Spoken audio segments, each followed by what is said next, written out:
Operation पवन 1987 के अंत में श्रीलंका में गृह युद्ध की स्थितियां संकटपूर्ण हो चली थी।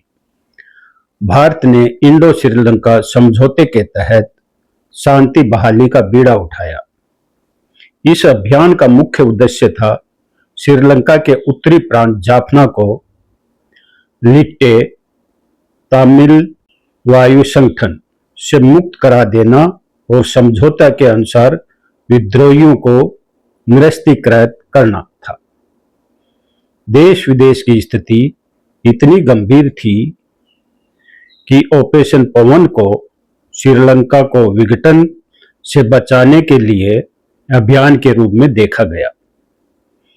भारत ने यह मान लिया था कि जाफना पर नियंत्रण पाकर शांति कायम की जा सकती है और द्वीप को दो हिस्सों को मिलाकर एक समृद्ध राजनीतिक व्यवस्था तैयार की जा सकती है। ऑपरेशन पवन में भारतीय सेना को कई जटिल चुनौतियों का सामना करना पड़ा।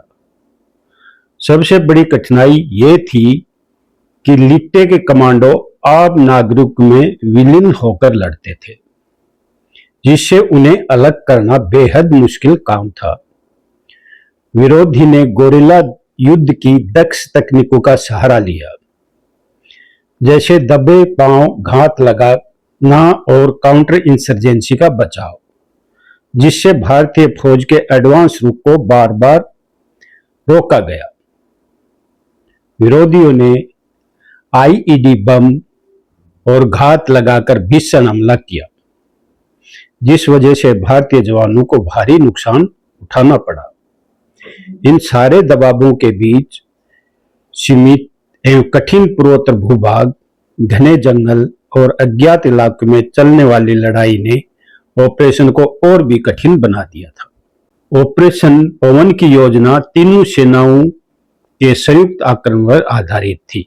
शुरुआत में 11 अक्टूबर 1987 को पैराशूट कमांडो और सिख लाइट इन्फेंट्री का हेलीबोर्न हमला करके लिट्टे प्रमुखों को पकड़ने की कोशिश की गई।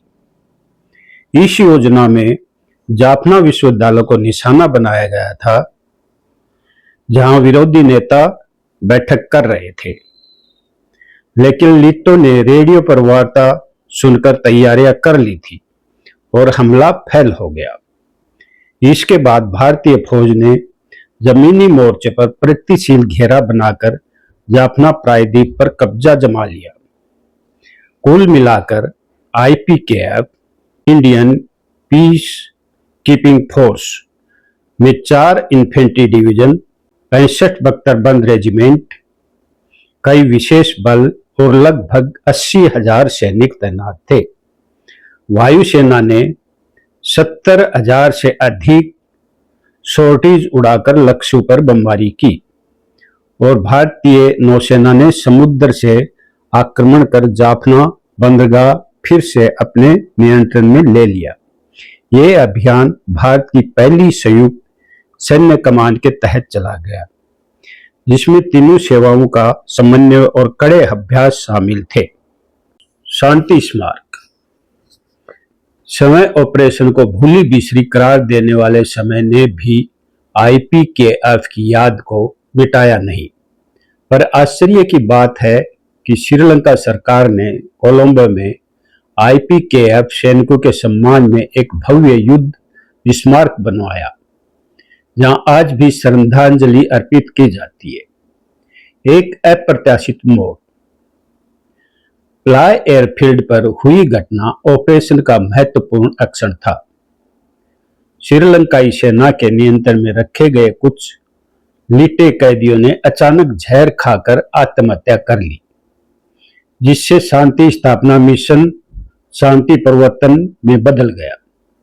यह एक्शन दोनों पक्षों के बीच द्वेष को और बढ़ाता हुआ समर में बदल गया। विशाल पैमाना ऑपरेशन पवन स्वतंत्रता के बाद सबसे बड़ा संयुक्त सैन्य अभियान था। तीनों सेनाओं की ताकत ने बतौर विशेष मिशन नए आयाम स्थापित किए और इसे रणनीतिक विदाई की मिसाल भी माना गया। ऑपरेशन पवन का समापन 24 मार्च 1950 को हुआ, जब अंतिम भारतीय टुकड़ी श्रीलंका से वापस आ गई। जाफना प्रायद्वीप भारतीय बलों के नियंत्रण में तो चला गया, लेकिन लिट्टे की पूरी तरह परास्त नहीं हुआ। अभियान के दौरान भारतीय सेना को भारी जान माल का नुकसान सहना पड़ा। कुल 1171 सैनिक शहीद और करीब 3500 सैनिक घायल हुए। हालांकि रणनीतिक रूप से कुछ समय के लिए स्थिरता मिली, लेकिन दीर्घकाल में शांति स्थापित नहीं हो सकी। ऑपरेशन के तुरंत बाद राजनीतिक तनाव चरम पर पहुंचा। प्रधानमंत्री राजीव गांधी का 1991 में लिट्टे समर्थित नारी आत्मघाती हमले में निधन ने देश को झकझोर दिया। कुल मिलाकर ऑपरेशन पवन ने तत्काल शांति बहाली में योगदान दिया, पर व्यापक स्थायित्व नहीं लाया। भारी कीमत चुकानी पड़ी। ऑपरेशन पवन के दूरगामी असर कई दृष्टियों से देखे जाते हैं। पहले तो भारतीयों ने यह सिद्ध कर दिया कि वह निकट क्षेत्र में एकीकरण एवं शांति रक्षक की भूमिका निभाने को तैयार है। साथ ही इस अभियान ने हमारे नीति निर्माताओं को विदेश हस्तक्षेप के जोखिमों और जटिलताओं से अवगत कराया। श्रीलंका में भारत श्रीलंका संबंधों पर यह घटना स्थायी छाप छोड़ गई। एक ओर भारत ने तत्कालीन सरकार के अनुरोध पर हस्तक्षेप किया, दूसरी ओर राजीव गांधी की हत्या ने दोनों देशों के बीच सहयोग को ठहराव में डाल दिया। क्षेत्रीय स्तर पर ऑपरेशन ने दक्षिणी एशिया की राजनीति को प्रभावित किया और भारत को भविष्य के प्रस्ताव अभियानों में अधिक सावधानी बरतने की सीख दी। श्रीलंकाई गृह युद्ध का अंतिम निपटारा 2009 में हुआ, पर ऑपरेशन पवन की याद हमारे इतिहास में एक जटिल और बहुआयामी के रूप में सुरक्षित